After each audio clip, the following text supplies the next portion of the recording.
ప్రతి వ్యక్తి లోపల ఇద్దరు వ్యక్తులు ఉంటారు. మొదటి వ్యక్తి సమాజం కోసం బ్రతికితే, రెండో వ్యక్తి తన కోసం తాను బ్రతకాలని ప్రయత్నం చేస్తూ ఉంటాడు. మొదటి వ్యక్తి సమాజం కోసం అన్నిటినీ సర్దుకొని బ్రతికేస్తూ ఉంటాడు. కానీ రెండో వ్యక్తి తనకే తెలియకుండా తన మనసులో ఏదో బాధపడుతూ ఉంటాడు. అలా బాధపడుతూ ఒంటరి కూర్చున్న క్షణాన తనకే తెలియకుండా తన కళ్ళు కన్నీళ్లు కారుస్తూ ఉంటాయి. అలా ఒంటరి కూర్చున్న క్షణాన తనకిష్టమైన దైవం దగ్గర కూర్చున్నప్పుడు ఆ దైవం తనతో మాట్లాడే మాటలే నా ఈ లఘు చిత్రం. ఎందుకంటే ప్రతి ఒక్కరూ ఈ సన్నివేశాన్ని ఫేస్ చేసే వాళ్ళే ఉంటారు. ఎందుకంటే ప్రతి ఒక్క వ్యక్తిలో ఇద్దరు వ్యక్తులు ఖచ్చితంగా ఉంటారు. ఎప్పుడో ఒకసారి రెండో వ్యక్తి బయటపడుతూ ఉంటాడు.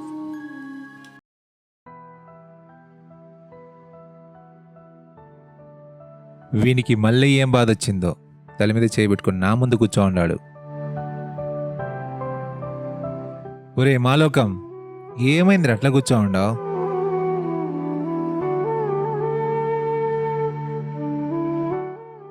దిక్కులు చూస్తావేంద్రా, నిన్నేరా పిలిచేది.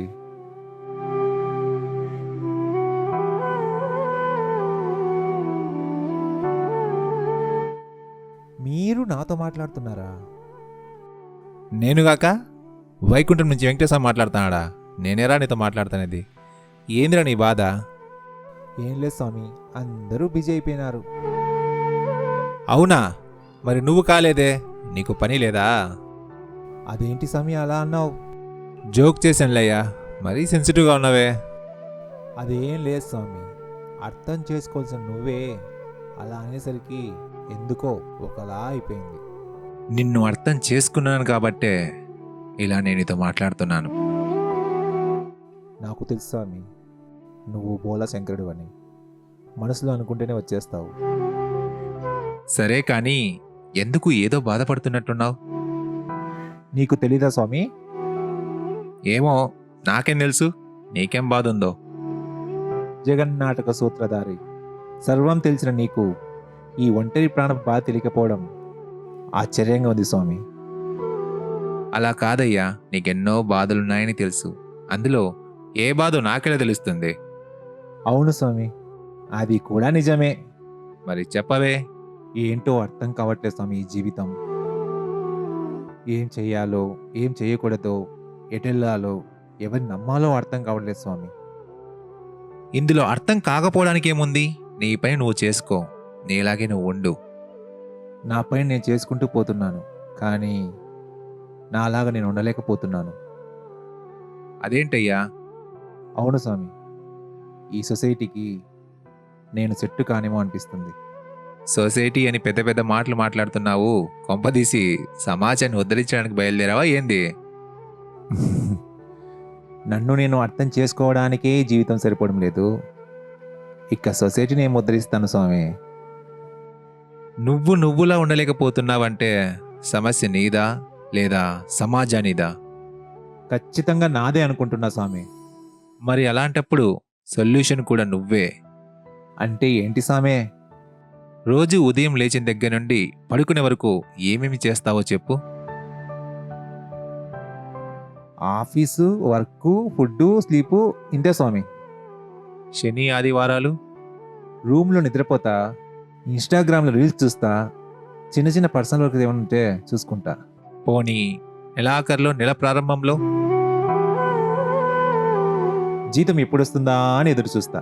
జీతం వచ్చాక ఎవరెవరికి ఎంతెంత కట్టాలో అని ఆలోచిస్తా. ఇవన్నీ బాహ్యంగా జరిగేవే. నీ అంతర్మదనంలో ఏం జరుగుతుంది? ఏం ఆలోచిస్తున్నావు? నాకున్న బాధ్యతల గురించి ఆలోచిస్తా, నా ఫ్యూచర్ని ఎలా ప్లాన్ చేసుకోవాలని ఆలోచిస్తా. ఇలా ఏదేదో ఆలోచిస్తుంటా. మంచిదయ్యా, అన్నీ కరెక్ట్గానే చేస్తున్నావు. మరెందుకు బాధ? ఏదో వెలితిగా ఉంది స్వామి. ఏంటా వెలితి? నీకు తెలీదా స్వామి? నేను అనుకున్న లైఫ్ నాకు లేదు స్వామి. సరే, నువ్వు ఉన్నావుగా, నీకు నచ్చినట్లుగా నువ్వు సెట్ చేసుకో లైఫ్ని. నేనుండే కదా స్వామి సెట్ చేసుకోలేకపోతున్నాను. అది కాదయ్యా, office, work, food, sleep, salary, EMI ఇవన్నీ చేస్తున్నావు సరే, కానీ చెయ్యాల్సింది చేయట్లేదుగా. ఏంటి స్వామిదే?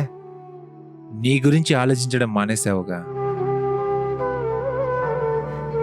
నా గురించి ఆలోచించడం ఎందుకు స్వామి? అదేంటయ్యా, అదే మూలం. నీ గురించి నువ్వు ఆలోచిస్తేనే కదా నువ్వు సుఖంగా ఉండగలవు. ఇన్ని ఆలోచించిన నువ్వు నీ గురించి ఆలోచించడం మానేశావు. అందుకే ఈ సమస్యలన్నీ.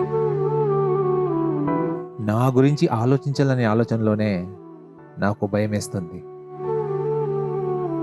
స్వామి, నా ఖర్చు నిలిపితే కొన్ని అవసరాలు తీరుతాయని ఎప్పుడూ నా గురించి ఆలోచించలేదు. అలా కాదు. నీ 10th ఇంటర్ డిగ్రీలో ఏమవుదాం అనుకున్నావు? చాలా అవుదాం అనుకున్నా స్వామి. మరి దానికోసం కృషి చేసావా? నా స్థాయిని మించి చేసే స్వామి. మరి ఫలితం ఏమైంది? అనుకున్న స్థాయిలో రాలేదు స్వామి. ఎందుకు రాలేదు? పూర్తి ఆసక్తి చూపలేదు. ప్రయత్నంలోపం అని చెప్పలేను, కానీ ఆత్మన్యూనత ఎక్కువ స్వామి నాకు.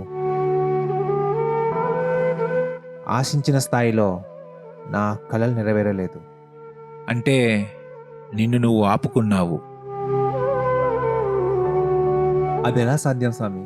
ఏ మనిషి అయినా తనను తాను ఆపుకోలేడుగా. ఎందుకు ఆపుకోలేదు? ఎవడు ఏమనుకుంటాడో అని నిన్ను నువ్వు ఆపుకున్నావు.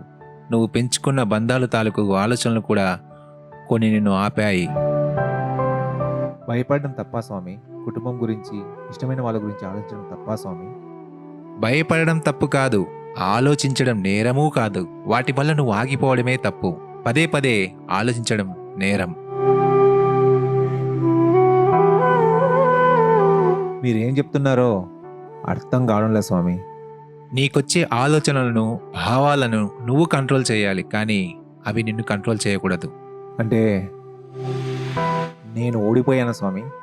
ఎప్పుడో ఓడిపోయావు. మంచి జాబ్ ఉంది, మంచి జీతం ఉంది, సొసైటీలో మంచి పేరు ఉంది, ఇంట్లో సంతోషం ఉంది, అంతా బాగానే ఉంది. మరి నేనేం ఓడిపోయాను స్వామి? మరెందుకు ఇక్కడికి వచ్చావు? వచ్చి ఎందుకు ఏదో వెళితి అన్నావు? ఏంటది? అంటే అదే చెప్పలేకపోతున్నాను స్వామి. నా జీవితంలో ఏదో తెలియని బాధ ఉంది, వెలితిగా కూడా కనిపిస్తుంది.